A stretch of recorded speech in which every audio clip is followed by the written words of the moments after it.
fútbol en Tejo. Dice que se van a la playa. Porque este tío tiene que tener madre y nosotros no. Es la hermana Marina. Será vuestra profesora de verano.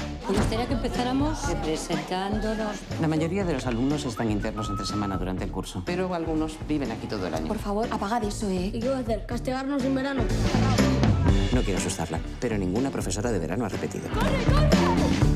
Eso es una oreja. Pero cállate, gilipollas. Ya le veo todo orejas, joder. Hay que mantener vivas las articulaciones. Espaldas ahora. Venga, ya.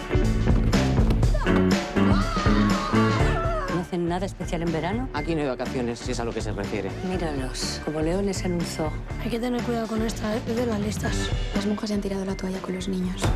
Vamos a montar un equipo de fútbol. Haga el favor de tirar esa cosa y váyase. Queda inaugurada la nueva etapa del Parral Club de Fútbol.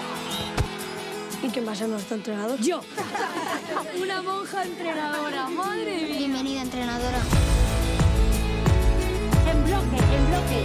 Este sitio se cae a pedazos. ¿Y qué va a pasar con estos niños? Pues irán al orfanato estatal, supongo. Esto va a ser siempre así. ¿El qué?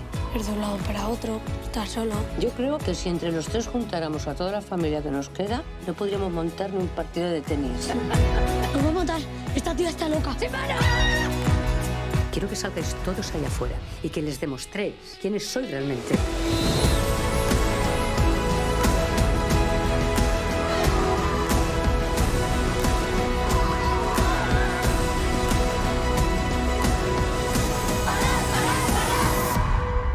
Oye, pues como que engancha, ¿no? El cuerpo de Cristo. Oye, mira, esto ya me parece excesivo, de verdad. ¿Usted no tenía otra cosa que ponerse? Es lo único limpio. Pues claro, venga, claro que sí, el cuerpo de Cristo.